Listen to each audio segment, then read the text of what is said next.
This week, we thought it'd be fun to talk about aging elite wide receivers. So, there's so many guys that pop to mind right away, especially Davante Adams, still a first round target in startups. 29 years old, though, just turned 29, in fact.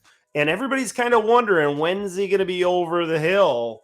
New contract in Green Bay. Will he hit free agency? Does he get the franchise tag? There's a lot to digest when it comes to Davante Adams, especially. So when we're talking about aging elite wide receivers, and I know you dug into the history of these 29-year-old wide receivers, what do we think of Davante Adams going into 2023? Well, first of all, I'm surprised to see him still in the first round. Me too. You look at ADP, and yeah, Adams still hanging around in the first round. You see DK Metcalf and Jalen Waddle, a couple of those elite running backs we like, Dalvin Cook and Alvin Kamara. They're aging as well, but they're all below him. Debo Samuel and Cooper Kupp both below him as well. A lot of surprises. Ultimately, I would say I think this will be the last time we see Davante Adams in round one of DLF ADP moving forward. This is it.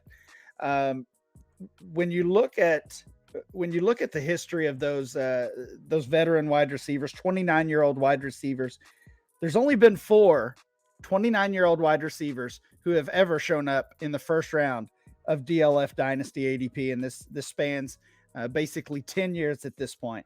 We've got Antonio Brown, AJ Green, Brandon Marshall, and Calvin Johnson. So it hasn't happened since the end of the 2018 season. That was Antonio Brown.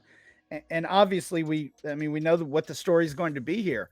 All 4 of those players lost pretty significant value over that next year. If you fast forward from the last month that they were in the top 12, year beyond that, Antonio Brown, he had some other issues. He goes from the first round overall to wide receiver 72. AJ Green, not a huge fall. Wide receiver 17, still a third rounder. Brandon Marshall hung around. He was the wide receiver 33 and a fifth rounder.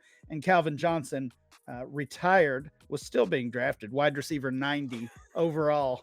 There were still some believers out there, I guess, hoping he would change his mind. But the clear and kind of obvious picture here is that these guys are going to lose value. So this time of year, it becomes almost a battle of value versus production. We still think Davante Adams is going to produce, even with the questions that you mentioned. We don't know who his quarterback is going to be or even what team he's going to be playing for, but we still love the talent. What we don't love is the age. And do I want him as a first rounder or even a second rounder, knowing that kind of his upside in value a year from now is to be a third or fourth rounder? I would look elsewhere. Even if I know I'm losing a couple fantasy points a game, I'm taking a younger player at that range. Yeah, and it might even be more than a couple fantasy points per game. Sure. We see Davante have multi-touchdown games and come in as a top 2 or 3 wide receiver in fantasy scoring year in and year out. So there's 2 ways to look at this with Davante Adams specifically. One's that startup philosophy. When are you willing to take him? And I think I can speak for you, Ryan. You're probably never taking Davante Adams. He'll never slip low enough for you to make that kind of investment. You said you wouldn't in the first or the second. I'd venture to guess there's plenty of third round guys that you're going to take in a startup over Davante Adams. So we got to quickly take that to the trade value. If you have Davante Adams on your team, Ryan, right now, and you see that, wow, he's still in the top 12 overall in dynasty value, according to ADP, how low are you willing to go to move off of him? I know it probably depends a little bit on team composition and how you expect to perform in the coming years, the next year or two. But there's a point where you're selling Davante, and it's probably right now, right? Sure. I mean, I always look at it as, and I call it buying years. So if I can trade an older player, and Davante Adams is a good example of that right now, for a younger player who I expect to perform at about the same level. Again, even if I'm losing a point or 2 per game, I'm willing to do that to buy back those years. I mentioned DK Metcalf was below Adams in ADP, and the disclaimer, ADP is not a trade tool. We know that, but if that's the type of trade that's out there, if that's a possibility, that's a pretty easy decision for me. that's a slam dunk. There's a handful of other names below him: Jalen Waddle, Debo Samuel, T. Higgins. You could probably even dig as deep as going across positions into the third round. Guys like Deontay Johnson and Mark Andrews at tight end, Antonio Gibson. You get down there even a little bit farther, and names like Devontae Smith start coming up.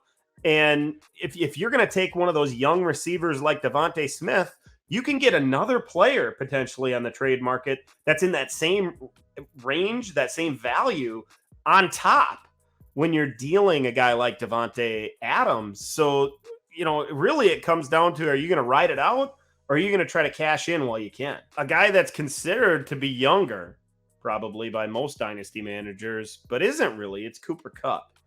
He's almost 29. He's getting there. Of course, he was an aged rookie, right? He came out, I think he was 24 when he was a rookie. He's now halfway through his age 28 year, and just a few months behind Davante Adams, but coming off that career season, currently the 18th pick in startup ADP at wide receiver 10. Him and Stefon Diggs, who also just turned 28. He's a second round pick as well, Ryan. So these guys are maybe just a few months away from turning that corner, and we're going to be talking about these guys as well, still valued very highly. So is there a lot of different advice you'd be giving a Kupp or Diggs manager than you just gave for an Adams manager? Not really. Not really. I mean, we're talking about, especially in Kupp's case, just a few months difference between he and Adams when we look at their age. And again, this is not a production conversation. This is not us saying these guys are falling off a cliff and trade them while you can. It's just the admission and the understanding that they're going to lose some value over the next year. We just don't see, it's very rare. And Adams is an example. It's so rare to see a 29-year-old player in the first round, or even a 29-year-old wide receiver as a wide receiver one, as one of those top 12 guys. I mentioned the 5 players who have been first rounders as 29-year-olds. It was Davante Adams is the 5th, Antonio Brown, AJ Green, Brandon Marshall, Calvin Johnson. Beyond those players, there's only 5 other wide receivers who have even been wide receiver ones at age 29, even top 12 wideouts. So that was Adam Thielen, DeAndre Hopkins, Jordy Nelson, Julio Jones, and Keenan Allen. So for the most part, we're talking about, some of the best wide receivers we have seen over the past 10 years. We need to decide, is Cooper Kupp and Stefon Diggs going to put themselves in that conversation where a year from now, when they're nearly 30 in Kupp's case and just turning 29 in Diggs' case, could they be top 12 wide receivers? I think in Kupp's case, honestly, he can. It would be, especially after what we have seen through this playoff run and really this entire season, it would be tough for me to trade Cooper Kupp. I mean, this is a player that's a top 3, top 5 pick in early 2022 redraft leagues. Despite all the talk after the Super Bowl, Matthew Stafford's not going anywhere. I don't think Sean McVay's going anywhere either.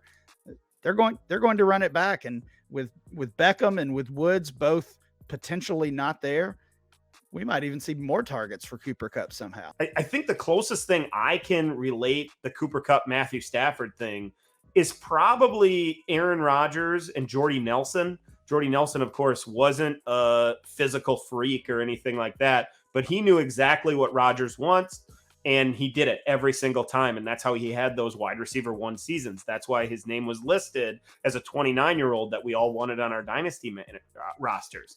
And he continued to put up numbers until he left Green Bay at age 31, I think it was. So, there's reason to believe that Kupp is going to put up those kind of numbers once again next season, barring injury. Stefon Diggs, on the other hand, Ryan, and you can give me your opinion as well, I'm a little bit more leery when it comes to his, because he is relying on that physicality and that ability to break at the top of his routes to create that separation. That's what Diggs does so well. And those are one of the things that wide receivers especially start losing as they get towards 30 and especially 31. Well, Diggs already really had his step back, right? I mean, his Diggs ascension was a year ago.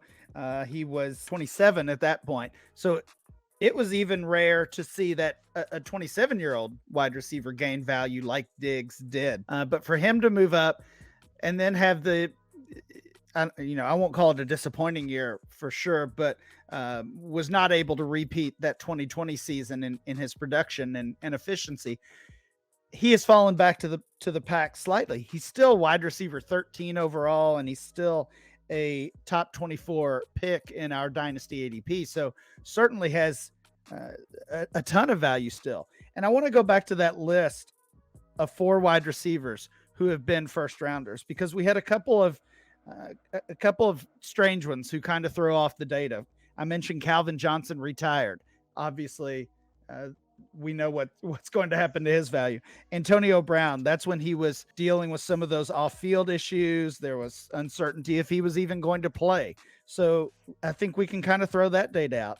AJ Green was still a 3rd rounder. Brandon Marshall was still a 5th rounder. And that's a year after they were first-round picks. So what's the expectation for Davante Adams next year? And we can throw Cooper Kupp in this conversation as well. I think worst case, they're still going to be, let's say, 4th round picks, maybe 5th round picks. That's where Brandon Marshall was. So if I get a year of high-end wide receiver 1 production and they're still worth a 5th rounder, which means I could potentially trade them for a 1st round rookie pick, that is a gamble worth taking.